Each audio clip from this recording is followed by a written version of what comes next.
Don't break off the spark plug. Oh, well, why is it? Just get out of there.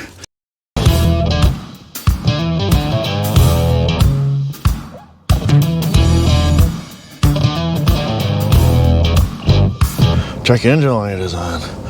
Traction light is on. Service airbag light is on. Service traction control. Service stability track. Washer fluid low. Add fluid. Add fluid. Oh, a little bit of piston slap. Don't worry about that. There's that rod knock. Oh, you just never know. Oh, what are you doing? Why was it acting like it was cammed out? Oh, fancy LED lights in the taillights. Gentlemen, welcome back. Today we have a Chevy. You guys know I love Chevys.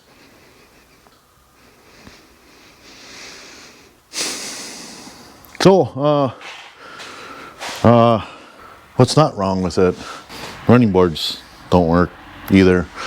The only thing I got to fix in this Chevy, luckily, so far, is the typical exhaust manifolds, broken bolts everywhere, and exhaust leaking and it ticks. And I guess the guy said something about the front differential making noise and he can't get the plug out to check the fluid level. So we're gonna get that plug out. So hopefully it's gonna be super simple. Manifold bolts, plug, and I'll get this out of here before something else breaks on it, because it's a Chevy. What is this? I think the plastic is rusting. Where's this plug?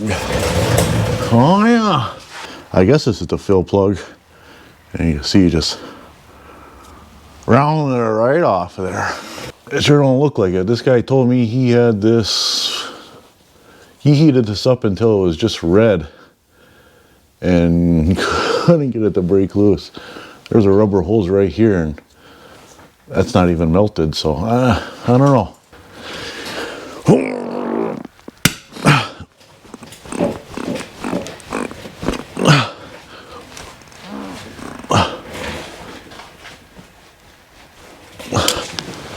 Oh yeah, maybe she is in there a little snug.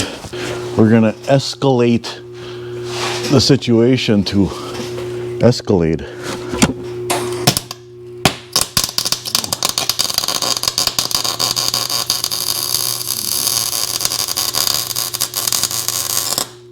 Don't worry about the crappy welding.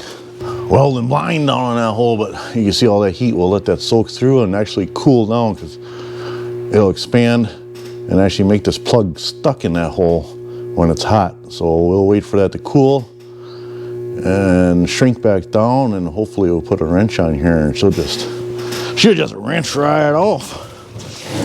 Easy peasy, lemon squeezy. Doesn't say flammable anymore.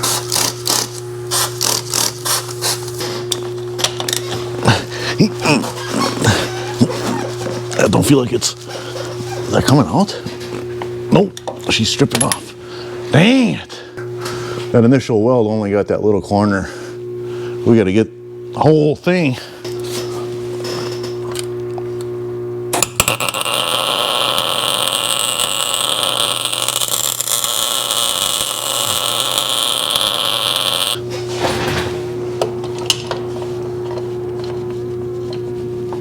Get that on there tight. And that was it. I'm gonna go grab a pan in case stuff leaks out of here. This always leaks somewhere, and then there's no fluid left in here, so there shouldn't be. Yeah.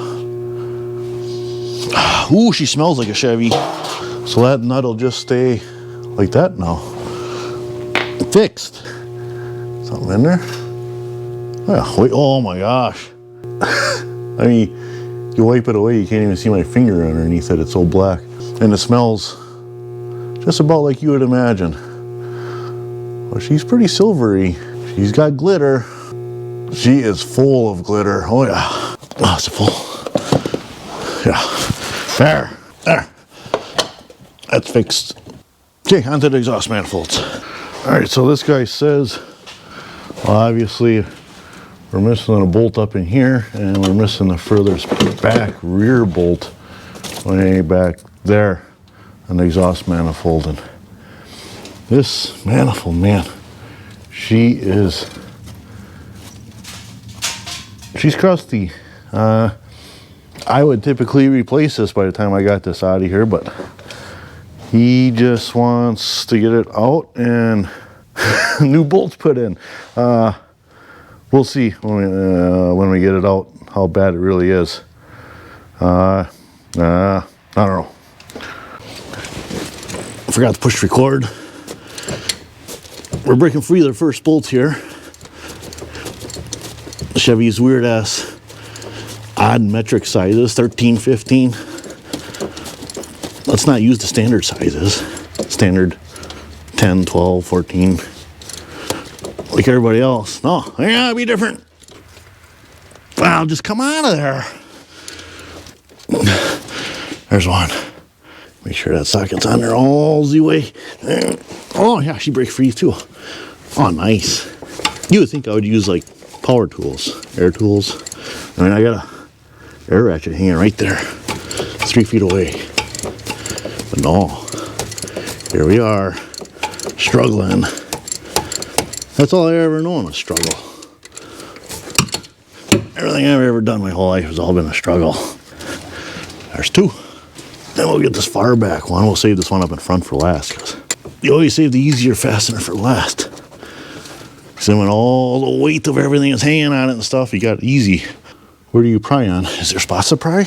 Or in this little tab right here? Oh yeah. Oh, look at that.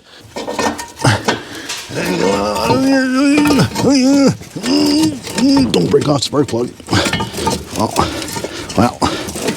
Why is it? Just get out of there.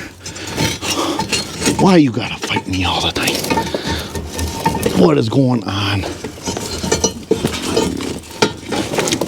Oh.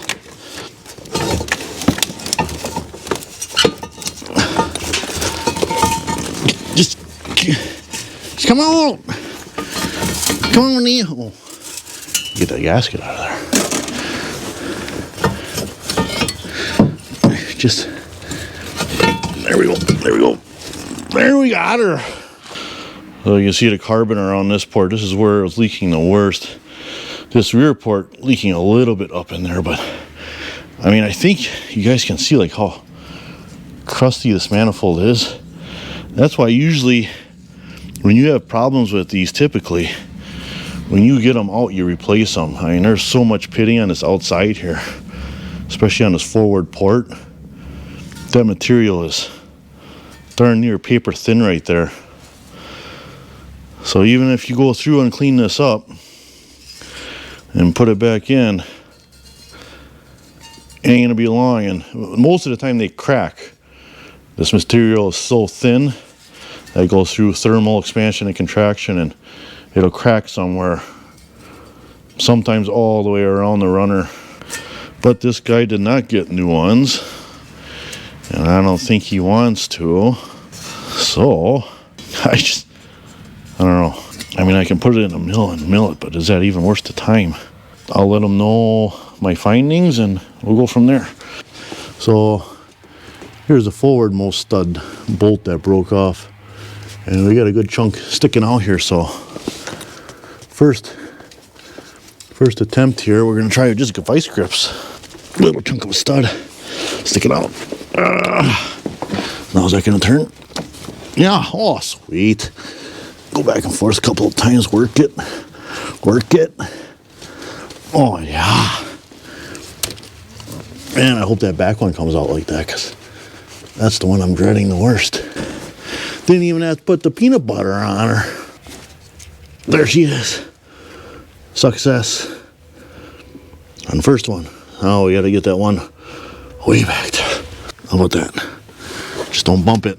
That's way back there. It might look nice to you guys, but she ain't nice to me. Oh. How about that? Oh yeah. I think it's turning. How about I just weld a bolt on her? Or not? Something's got to be easier than this. If I'm able to reach all this all one time here.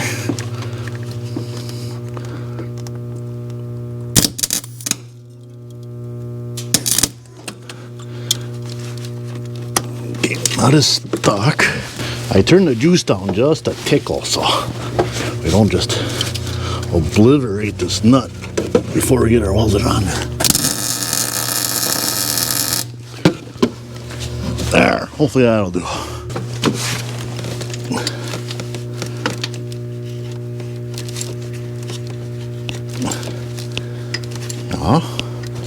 Maybe, kind of. Is it doing a thing? There we go. Can you guys see? Probably not. There it is, last bolt. Sweet. Okay.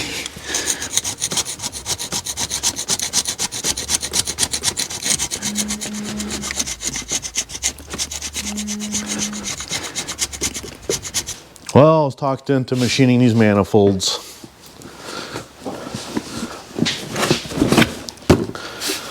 I don't know how I got talked into it, but here we are. Ooh, bourbon barrels with orange peel. Highball drifter by Founders. Huh. We'll try on that.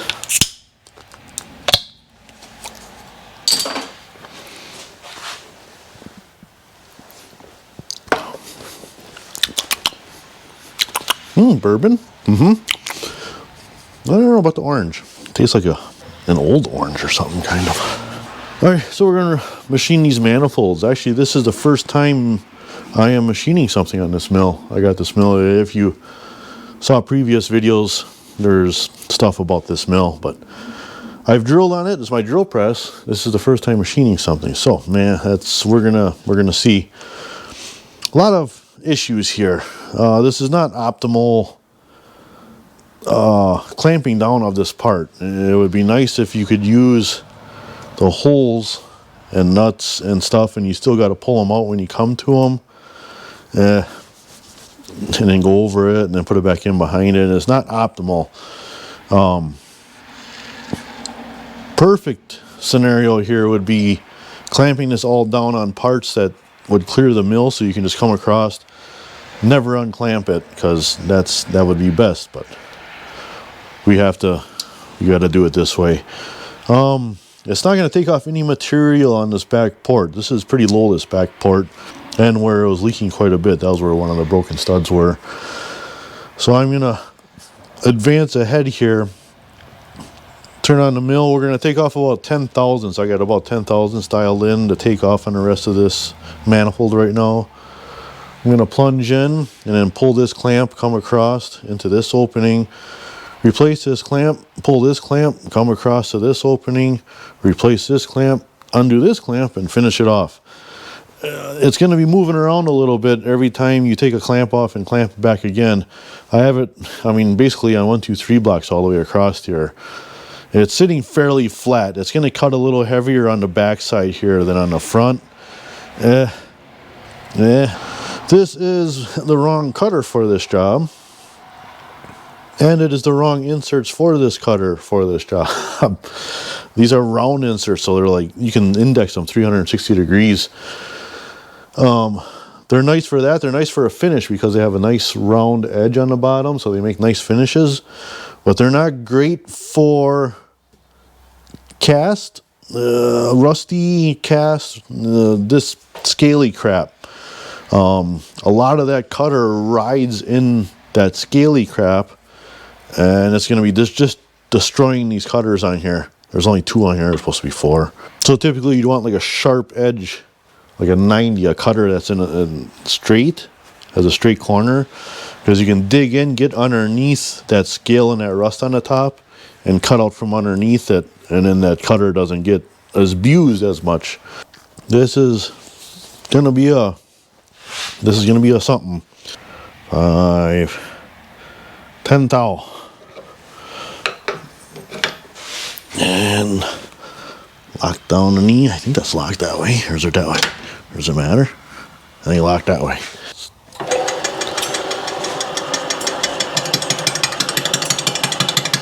Oh, all right, it's touching on the back here already.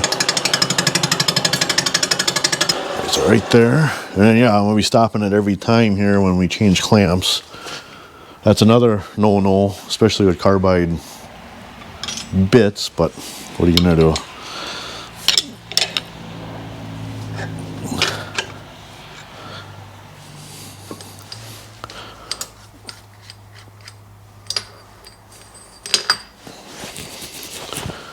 So hopefully just block, yeah, that block is still in there good, so it's still sitting down pretty well.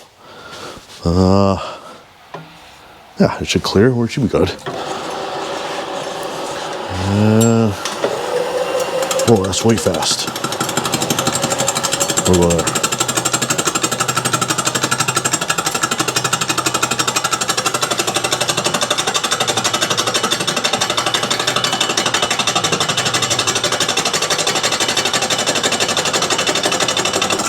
We're gonna stop. Shut her in. We're way past this, but I actually forgot to reset this clamp, so now we're gonna do it. I didn't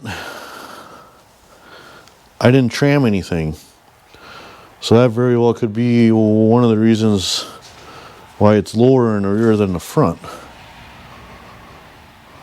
Well, too late now.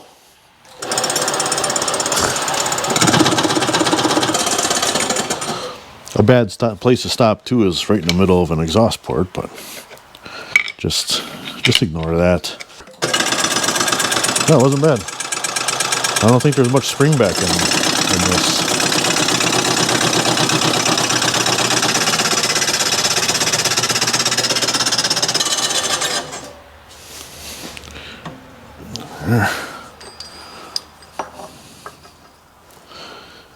Oh, you pull the last clamp here.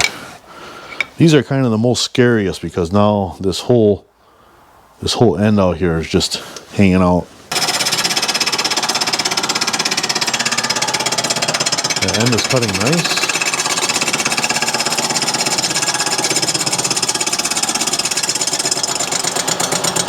I was just checking this last 1, 2, 3 block with that clamp gone on top. It's still in there snug. So that is awesome. All of them are being held down by the clamp next to it. Okay, another 10. You guys can see that notch that used to be there is not really there. So I'm just going off the edge of this paint right there. That's my line. So we're at 65 now. That was 10,000 we took. We're going to do another 10. So 5, 10. Right there. And hit that lock underneath there. There. Here we go. Yeah? No? Everything clear?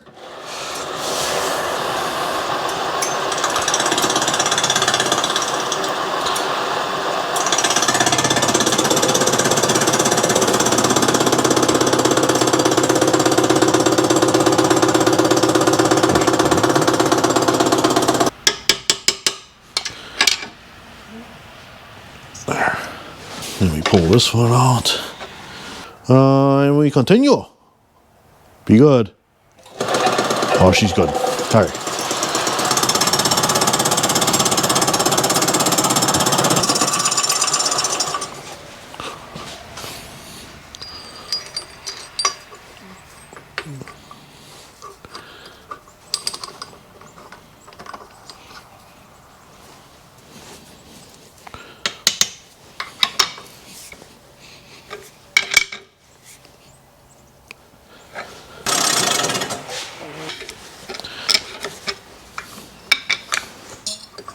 Tony. Okay.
All right, so this is a full 10 thousandths here.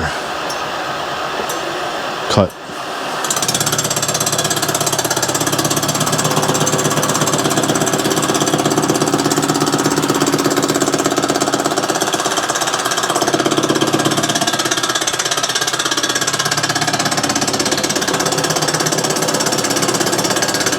Trying to stop it right there. I'm going to try and stop it right over the top of a port as close as I can each time, just so doing this change from no clamp, I mean just the change in the clamps, that little bit of variation you get, hopefully it'll be centered around each port then, so it doesn't feel like hardly anything at all. It shouldn't be a problem. There we go. There we go. Never slide your hand across the machine surface. There's edges that are so sharp they're like a knife. Reflections, shadows. What? Like that. Yeah. A little bit light in a couple of spots, but we got contact around the bolt hole, so that's good. Around every port, you can see this outside is actually like a taper away from the port, and it starts out here and it's on every one. You can see, but the sealing surface and the bolt holes surrounding each port all have good contact. That's good. I believe both of these manifolds machined will save him, what is it, total $100 overall? Yeah, $100 is $100, but you can see it's the next failure is going to be a crack or a rusted out hole or something somewhere on these manifolds. This is pretty thin right here. It's probably going to be a hole, or like I said, sometimes these runners crack right around the thinnest, closest part to the head like that, because thermal expansion and contraction cycles, it just, yeah, it'll happen. He had a heart of stone. Trying really hard not to move any of this stuff to avoid having to clean the whole table and all the parts down and reset everything, because if you don't move any of this stuff, dirt shouldn't get underneath there, in between there, right? Just carefully. I should have turned the light on.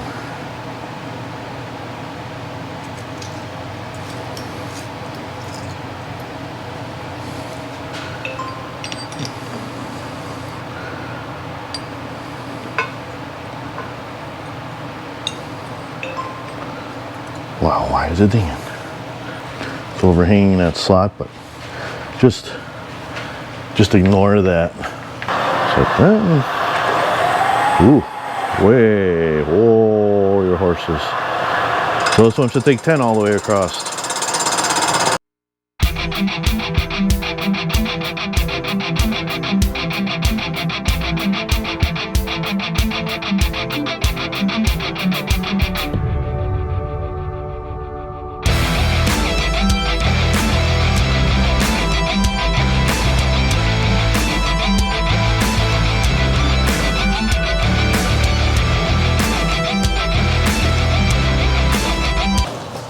Oh, gonna have to do another 10. All right, another 10.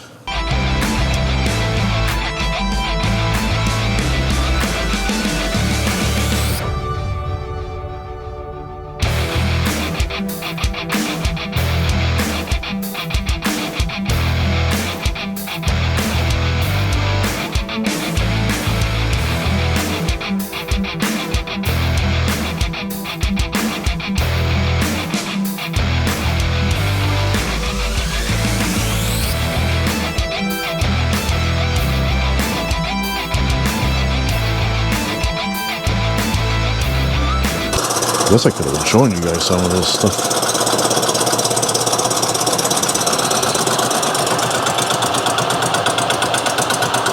can see that trailing cutter just barely catching that, or not barely, but it's catching that back edge because the head isn't trimmed.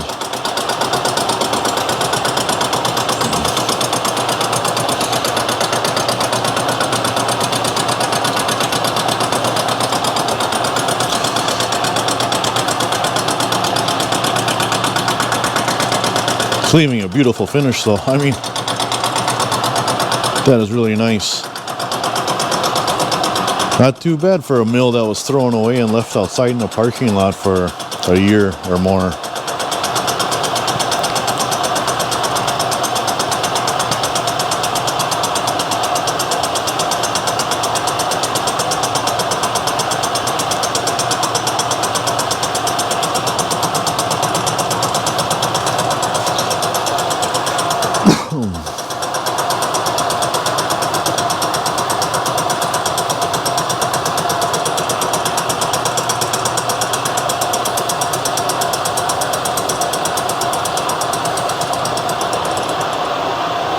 Nice.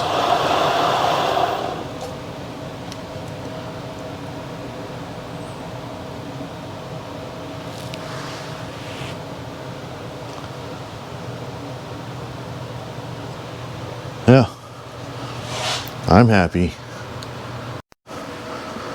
Quick other one before I throw them on.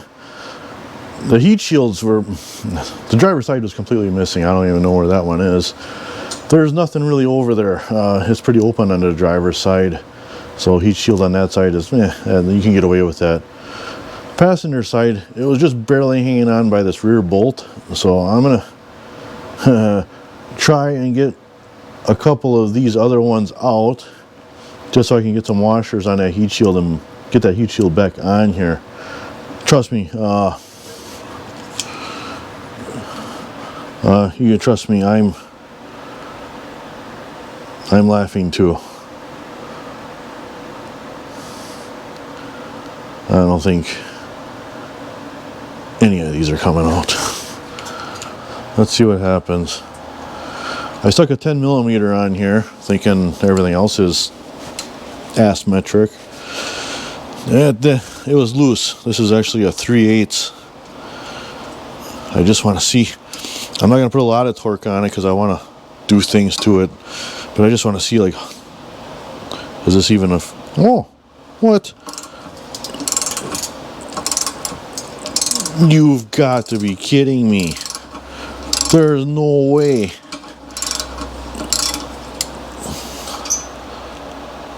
Well, I mean, there's some threads in there. I can... Wow. Wow. That was crazy. Cracker somewhere. This one looks like not much different than this one, so let's see if this one... Oh, well, see, that's a little bit more what I expected. It turns, but it feels it feels tight. Let's try this one too, since we're right here. Nope, that one wants to slip the socket. Yeah, this one, she's tight, but she turns. That's a good sign. We put some peanut butter on there. We'll lube this one up just for reassembly, but we'll give these all... This one is not coming out for sure. We'll get them all shot of peanut butter. And then luckily this one is... I thought I saw a crack. This one is moving, so we might be able to work this in. So you go one way.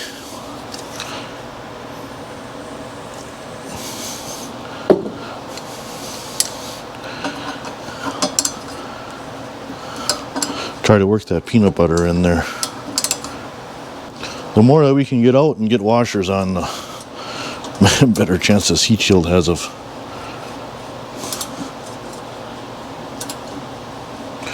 This one's... What is this one doing? It's coming.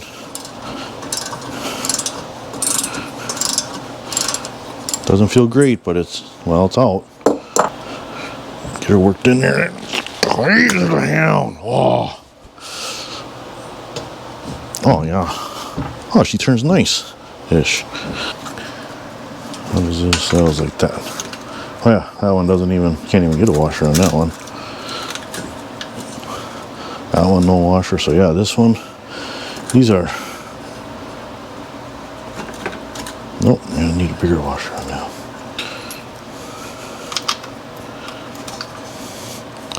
Oh, that's gonna be perfect. Look, you can't even see it when it's in there.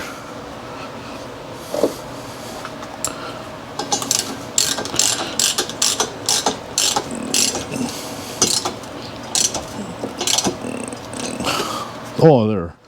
Look at that. It's like it was made for it. Perfect. She's nice and snug most places. At least she's there, because there's heater hoses and air conditioning hoses and stuff here, so keep the heat off of that stuff. Oh, why did it get fuzzy? Is the lens all fucked up? Okay, we got these all machined out, nice flat surfaces ready to go together. The owner got these Velcro gaskets, which is actually a composite material.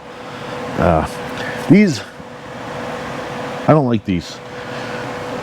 These have been around forever, and they are known to blow out because they have a slight amount of squish to them, but not a lot. And then as soon as exhaust just starts wearing away at one little spot, this stuff, you can dig your fingernail on it super easy. It doesn't even take a fingernail, just looking at it makes a dent super easily. Once it starts wearing away and the exhaust starts coming out, it just blows it right out, and they're junk. I don't know. The factory, it is an MLS, or a multi-layer steel gasket. There's actually 3 layers here, an inside, outside, and then a middle layer. And they just have a bump, protrusion, raised hill, what have you. Is it on every layer or just the one outside one? Well, maybe on the 2, the center and the outside layer. The center is flat. Flat side always goes towards the aluminum side. The raised bump side goes towards the cast side. That's for all MLS multi-layer steel gaskets. No matter what brand, make, situation, the flat side is towards the aluminum because the aluminum is basically a sealer in itself ish, and then the raised part goes towards the steel because it's made to take up imperfections and make that seal. I talked him into getting metal head gaskets, or metal exhaust manifold gaskets. You got these comic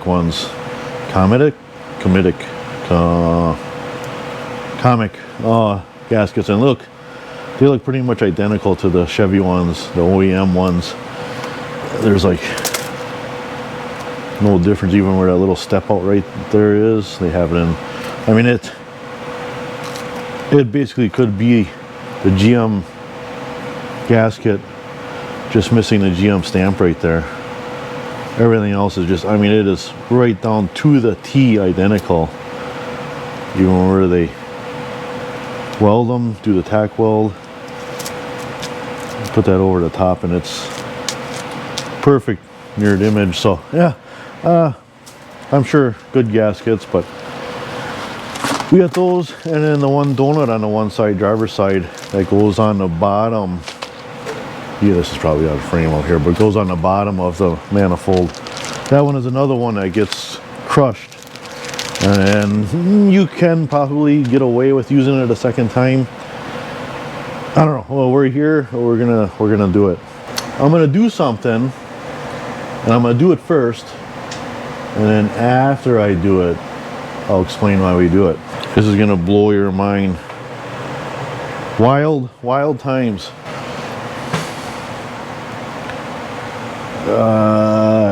Yep.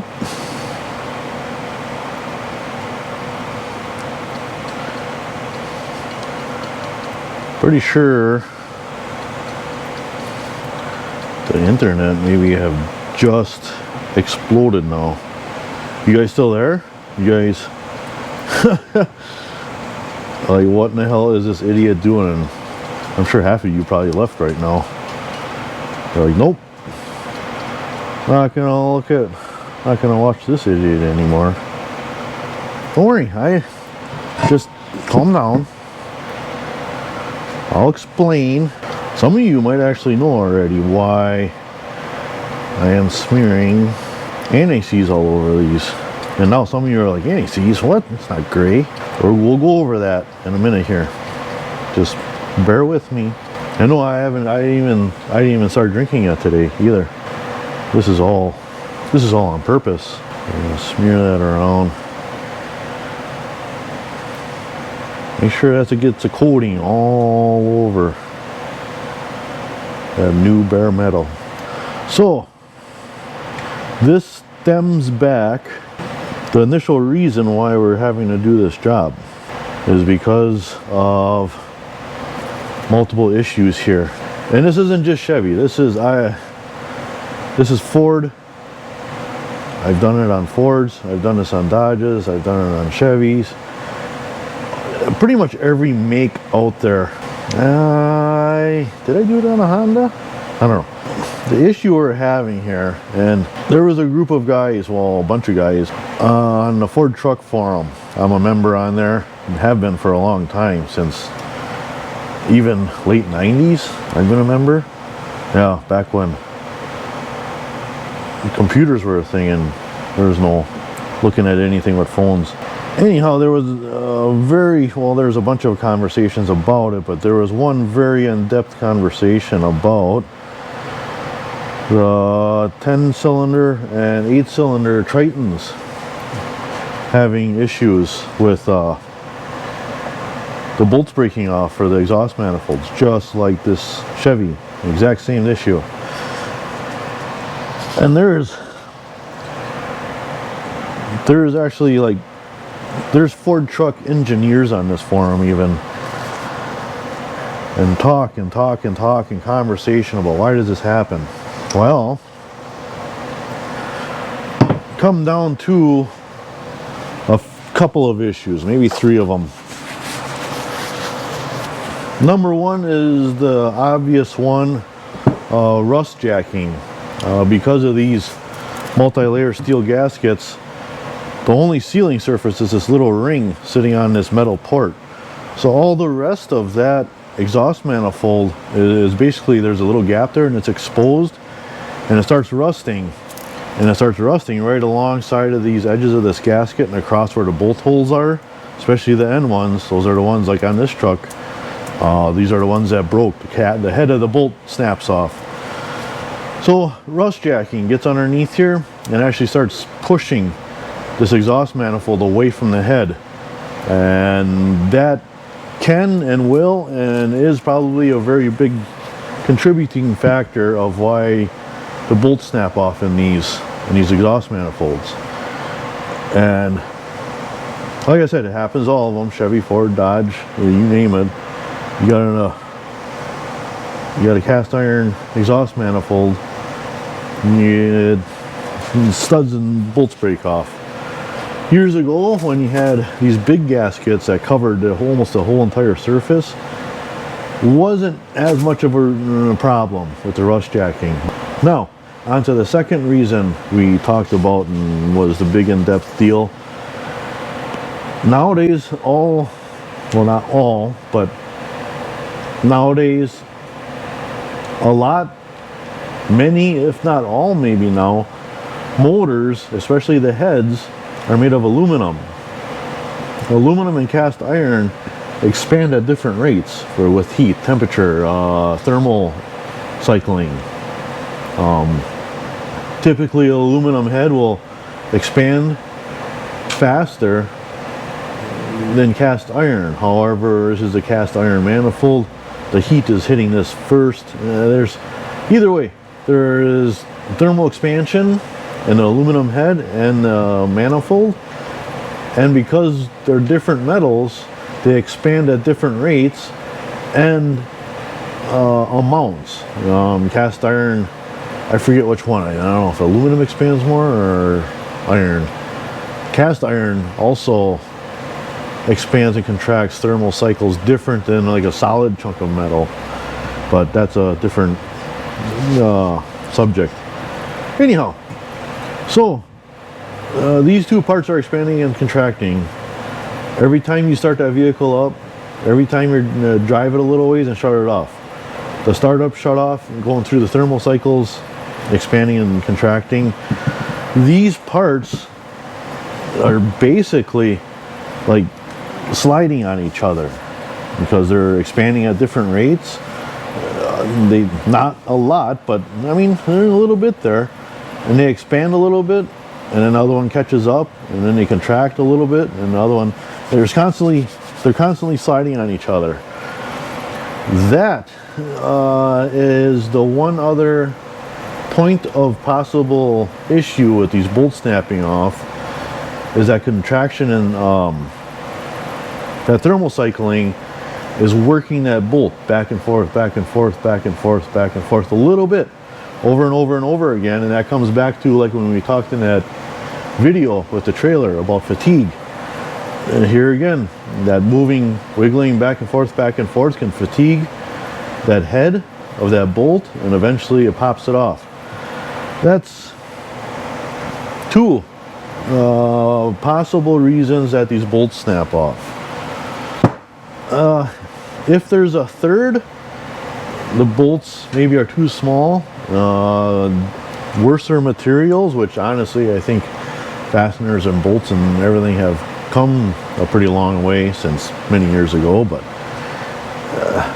it's a possibility.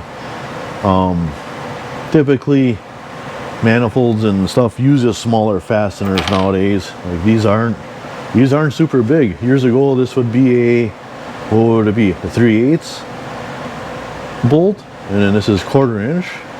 Actually this is metric. What is this? I don't have a caliper around, do I? Do I have a caliper around? Where's the caliper? Where is it? Oh, that's right, I was machining something, so I took it in the back. So this is whatever, pretty close to a 1/4 inch. Quite a bit of difference there from years ago. Yeah, is that part of it? Could be. Maybe all the reasons. The thermal expansion, the rust jacking, and the fatigue. Maybe it all works into it, and all three of them add to the problem and make broken bolts. Either way, what wasn't really much of a problem years ago is now a huge problem across all makes of vehicles. So with all that said, the sliding and expansion and rust, why I am smearing Loctite right on the seal surface. Okay, let's first talk about the Loctite. It is Loctite, NACs. Yeah, why am I smearing NACs on the surface of the exhaust manifold? This is a Loctite brand, LB8009 heavy duty anti-seize, metal free. This is also important now because we are working with aluminum heads. If you get any anti-seize, and a lot of them have it, copper in it, copper and aluminum, especially when salt is introduced, the copper eats away at the aluminum. So if you're using copper anti-seize or anti-seize with copper in it for bolts going into any kind of aluminum, just expect problems. Oh man, I keep touching it. That's, I mean, put anti-seize on something and you'll touch it 1,000 times. This LB8009 Loctite anti-seize, remember there's no metal in here. I believe, it doesn't actually say in here, but I believe this is graphite in here. That's why it's black. So this is a graphite anti-seize. Protects at temperatures up to 2,400 degrees.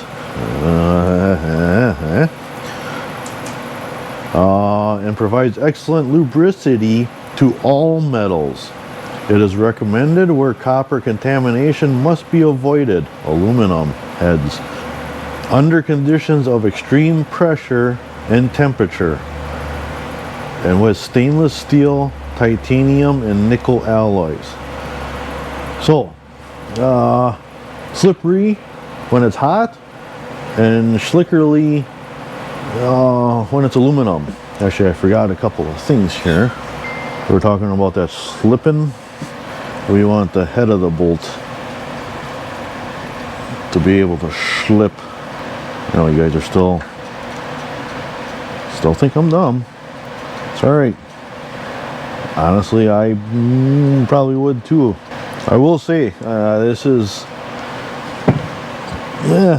tested, I guess you could say, and proven maybe by myself. I've actually, how many times have I done this now? I don't even know.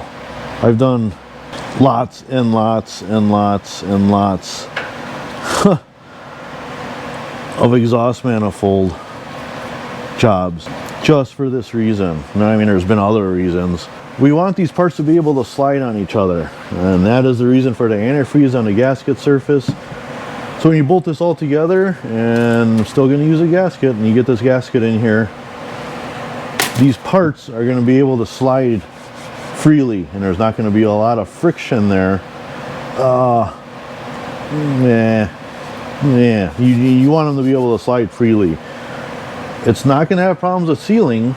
The clamping pressure is still there from the bolts, and this variation or tolerance in between them once they're all clamped together doesn't change. It stays constant. They're just going to be able to freely move without being bound up and stuff and basically galling in between the parts. And that's one reason. Another reason for covering these surfaces is rust. Cover all these open or bare metal surfaces, and hopefully, and like I said, I haven't had to take these apart on any of the vehicles I've done, because they all have been fine for 20, 30, 100,000 miles after this job is done. I haven't had one come back. Nobody ever told me that they had an issue ever since. You know, once it was done, it was issue free. So yeah, and keeping rust at bay, so then you don't get that rust in between the manifold and the head, or the manifold and the gasket, and get that rust jacking and pop the heads of the bolts off. The same reason why I just covered this side is so that bolt is free now to slide on the surface of this exhaust manifold, or hopefully be able to slide if it has to. Instead of this exhaust manifold, when going through those thermal contraction or thermal cycles, it's not dragging the head of that bolt back and forth, fatiguing it over time. That bolt should be able to just stay in one spot and slide, or have this manifold slide underneath it. Again, we're not talking about like metal moving half an inch, quarter of an inch. Over the length of this entire manifold, so figure these center bolts are never going to move. It's never going to change in thermal cycling. These next ones out might change slightly, but probably no. And these outside ones are the ones that move the most, and that's why, just like this truck, the outside ones were the ones that were broke off. They see the most movement of the thermal cycle. And there again makes you think that the bolts are fatiguing from getting pulled in and out, and then failing. So hopefully, yeah, once we goober up these bolts and shove them in here, these bolts are able to actually slide on the surface just slightly, again not much, instead of being twisted back and forth, back and forth, back and forth until you snap off. So there is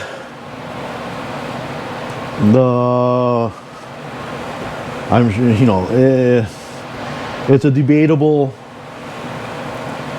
idea behind it, but like I said, there was quite a few guys going over all different reasons and ideas and what's and whys and hows of why this all happens, what can be done to fix it.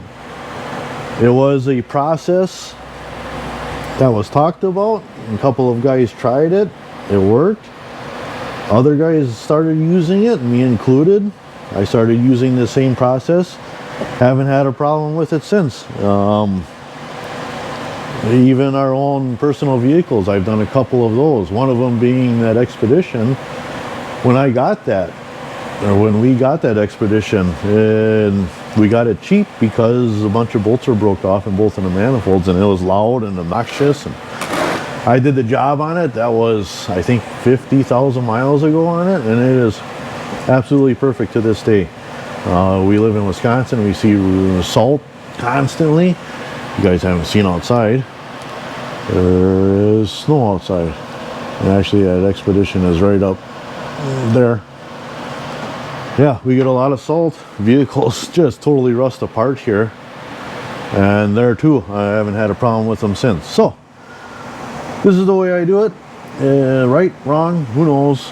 But it works. I have yet to have a failure, so this is how I do it. I am also going to be coating, this is the aluminum side of the gasket, so when I put this all together, there's slippery goo on that side too. Yeah, and also, like I said, I'll be coating the bolts, just a dab on the threads, so then those threads get sealed up in there and are good. And oh, the base of the bolt head, this flat side of the bolt head, will get a dab on each one too. So yeah, and let's let me do stuff. Oh, not just salt either. They use liquid brine in our state. And I've been around a little while, and I've been working on vehicles the whole time I've been around. And let me tell you, that liquid brine, that is some bad stuff. Just destroys vehicles. Any kind of metal. Ha! That liquid brine, not just vehicles, infrastructure, plumbing, everything that's underneath the road. Any kind of metal anywhere that's close to like where that brine is sprayed. Wow. It's even bad for, I see bridges now. I do a lot of work under bridges, and I see bridges just rotting apart underneath if they're using metal girders or any kind of metal framing on the bridge. Just rotting right out. And nobody cares. Just keep spraying it. Another bad one with the liquid brine, well, any kind of salt really, it gets in the waterways. That's another one not a lot of places think about, is all that salt, all that brine they spread on the highways and roads and everywhere in the whole country runs off. And where does it run? Well, it runs down creeks and rivers and streams. And it's not good for them. It actually turns, they've tested it, it turns lots of rivers and waterways that are next to roadways, it turns them into brackish water.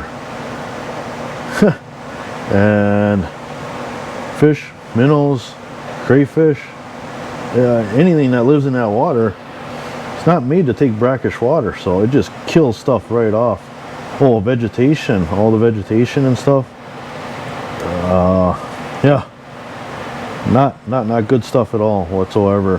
Fish, animals, vegetation, and vehicles. Get them all in one shot. Okay, I got the gasket thrown on here, flat side facing out for the aluminum side, and I got just 2 bolts holding that gasket and everything in. So we're gonna try and slip this in here. How do we get it in here? Try not to touch anything with that gasket, because it'll stick to it. 1 bolt started.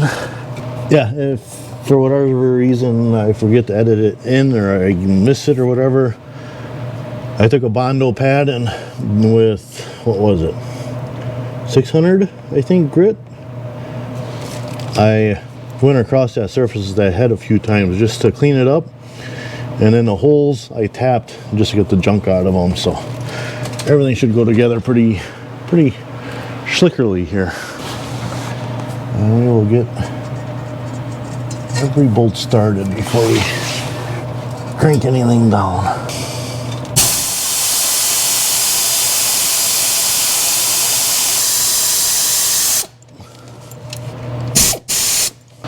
Torque, you know, I don't always torque stuff, but sometimes I do.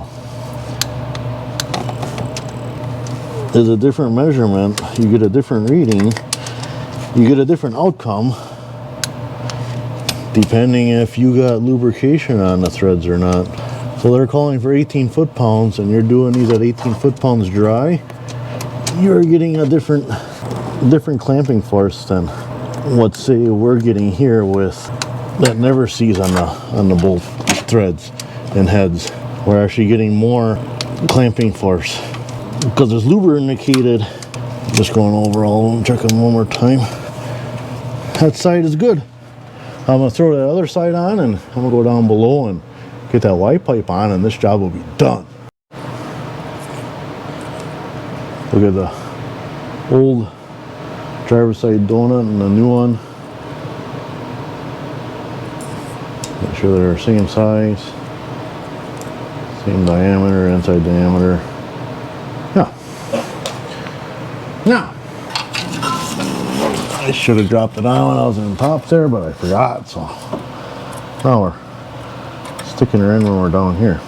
This passenger side donut is actually like, it's an actual donut. It's the composite one, the one that's made up of who knows what, lead, aluminum, gook, swamp mud, but it's fine. It's not cracked, it's not dried out, it's not rotten. We're gonna leave that one. Get a nut on my stick here. Get one started here. Filming is hard, sometimes the hardest part.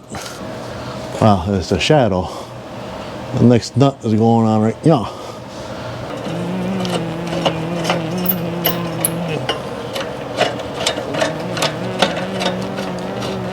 Get one started. All right, only thing left to do is start it up and try it out. I did coat these bolts in anti-seize. I'd like to say in the past, most times I put Loctite on the bolt threads itself and then a dab of anti-seize on the head. I've done both ways. Every now and then, yes, one with anti-seize on it might loosen up, but for this one at least, this guy actually requested the anti-seize on the bolt, so we went that way. So that's what it is. Yeah, the only thing left, start it up, see what it sounds like, if it starts. Oh, let's see here.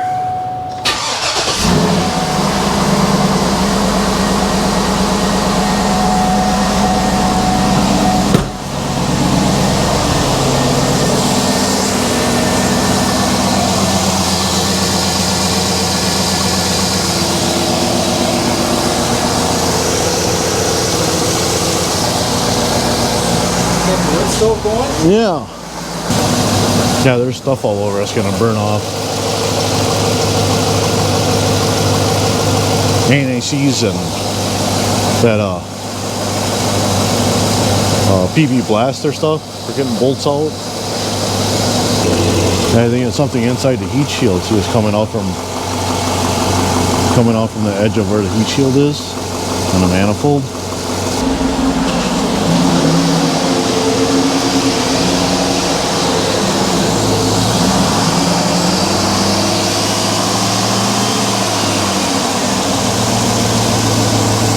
That's that PB blaster I sprayed on that side. I only did that side because that's the only side that has a heat shield. This one is already gone, or never was on there on this side. So yeah, the bolts for the heat shield itself, I sprayed PB blaster on that side, and that's what's smoking and coming off. Why is the battery over there? I don't know. That's weird. Instead of like where the battery tray is. Yeah. Nice out in the open. Why the fuck would they do that? How are you going to take that fucking bracket off before you can get the battery out? Does that have something to do with crash stuff? Like if it's up in a corner, it gets hit and starts fires? No. Maybe they figure it's safer back there. Huh? Get it out before it kills us all. Before what? Before it kills us all.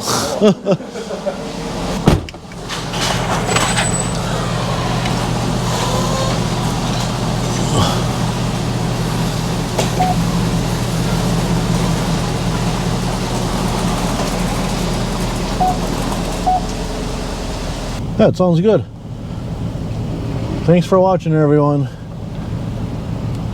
Have a good day, evening, night. Don't forget to like and subscribe, please. Makes me happy.